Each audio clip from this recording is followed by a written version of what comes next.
माझं असं म्हणणं आहे की राजकारणात दुसऱ्यांनी होकार घालून सरपंच होण्यापेक्षा स्वतःहून राजकारणाची आवड असणं ही महिलेला मुळात गरज आहे.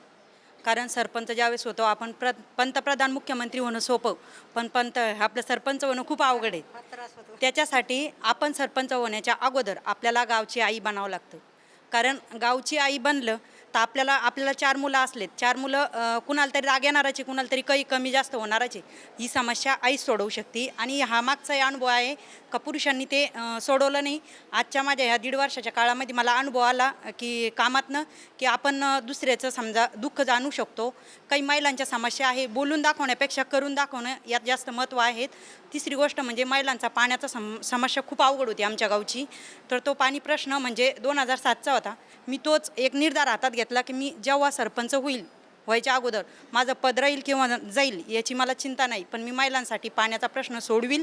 आणि ते करण्यासाठी मी इतका पुढाकार घेतला. आता माझी 28 तारखेला मीटिंग आहे, म्हणजे जी फायनल मीटिंग आहे. मी अधिकाऱ्यापर्यंत पोहोचले, कारण आमचा अध्यक्ष असा होता की त्याला काही घेणं देणं नव्हतं आणि त्याला हेही माहिती होतं की हिच्यात काय कुवत आहे. आपली कुवत आपणच दाखवावं हे मला असं वाटतं. कारण महिला सरपंच होणं म्हणजे आईचं पद आहे ना, आई मुलाला कुवत शिकवती, तसं त्याला कुवत शिकवणं म्हणजे आहे. त्यात माझं नातेसंबंध आहे.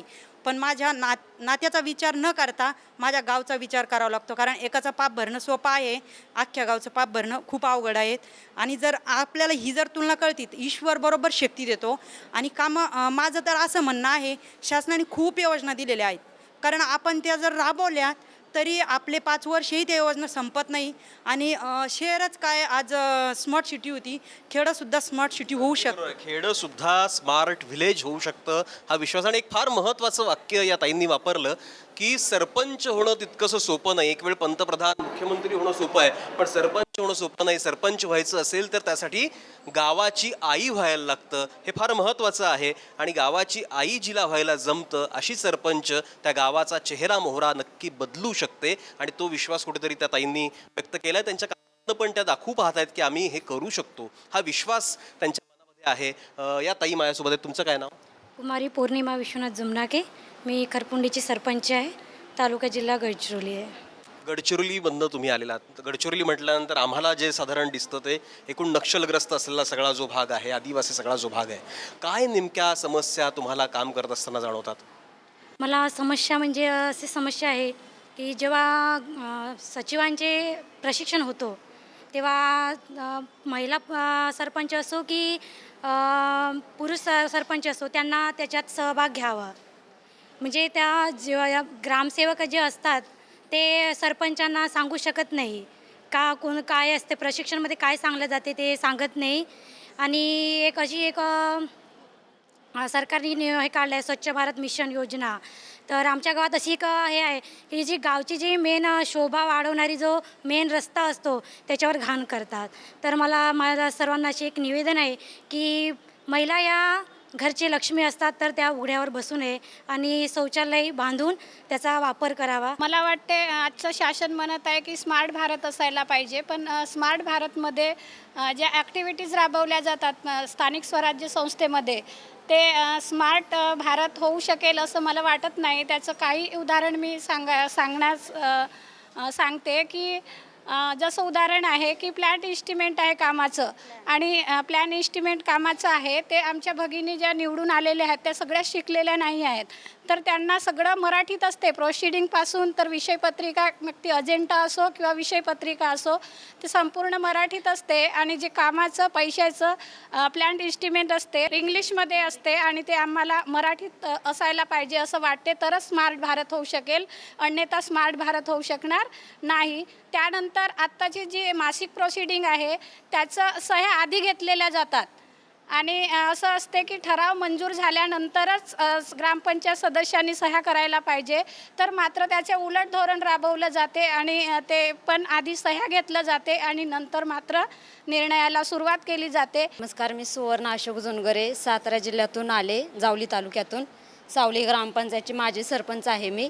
आणि माझा एक असा महत्त्वाचा प्रश्न आहे की आपण आमदार खासदारांचे मानधन बघता आणि सरपंचांचे मानधन बघता.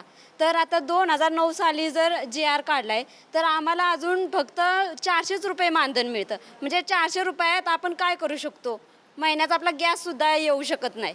तर कुठंतरी हे आपण बदललं पाहिजे असं मला वाटतं. माझी महत्त्वाची समस्या आहे. नुसतं सरपंच निवडून दिला म्हणजे सरपंचच त्या योजना राबवतील असं नाही. लोकांचा सहभागही त्यामध्ये आवश्यक आहे. लोकांचा सहभाग आवश्यक आहे, पण तुम्हाला तुमच्या गावामध्ये लोकांचा सहभाग मिळतो का? मिळतो. ग्रामसभेतून तो मिळवून घेतो. तसा मिळत नाही, पण मिळवून घेतो मी. तसा मिळत नाही पण मिळवून घेतो, म्हणजे कुठेतरी लोकसहभागासाठी सुद्धा या महिलांना मला वाटतं खूप स्ट्रगल करायला लागतं, संघर्ष करायला लागतो.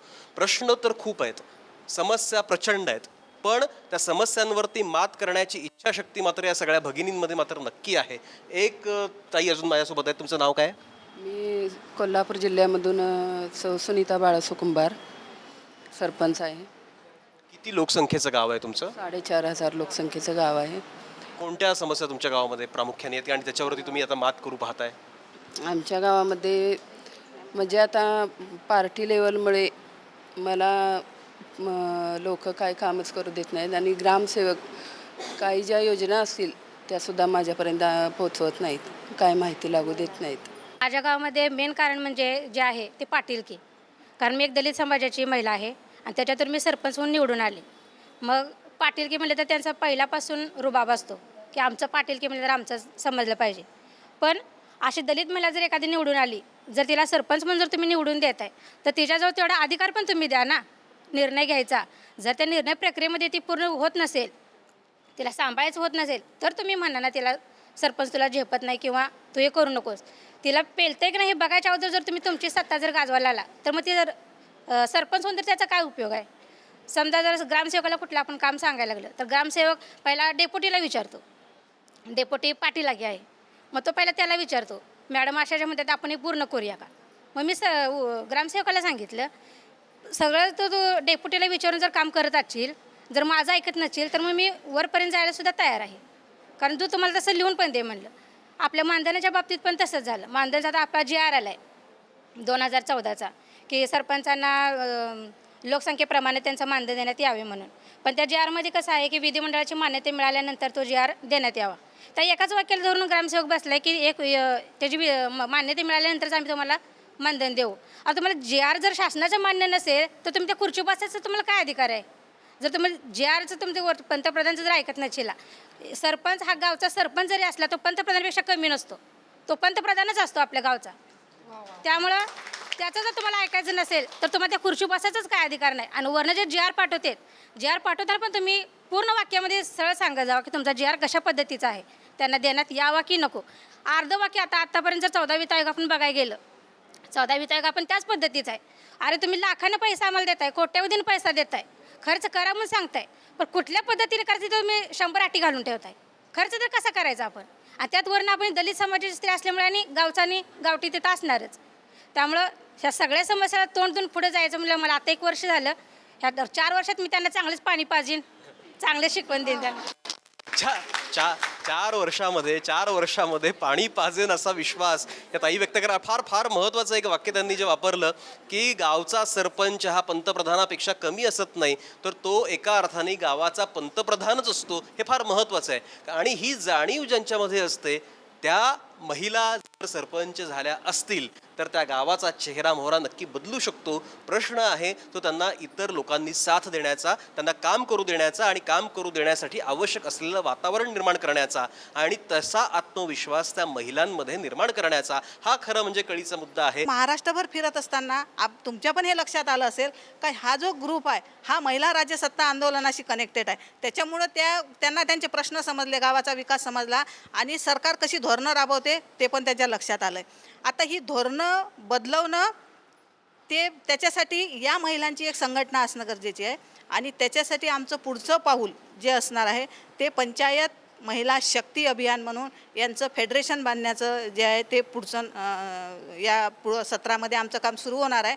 आणि 2017 हे वर्ष आम्ही निर्धार वर्ष म्हणून जाहीर केलं आहे आणि या निर्धार वर्षामध्ये सरकार दरबारी आम्ही ह्या मागण्या म्हणजे आम्ही नवीन काहीच मागत नाही आहोत, कारण का हे कायद्यात तरतूद आहे. जे यांनी मांडलं का आम्हाला निवडून आल्याचं प्रमाणपत्र मिळत नाही, आम्हाला ओळखपत्र मिळत नाही, प्रशिक्षण मिळत नाही, शासकीय जे काही म्हणजे आर्थिक जे काही व्यवहार होतात त्याची माहिती मिळत नाही, आमचा गाव आमचा विकासचं काय प्लॅनिंग झालं ते कळत नाही. पैसा कसा येतो आणि तो खर्च कसा करायचा आम्ही त्याचं काही सरकार क्लिअर आम्हाला सांगत नाही.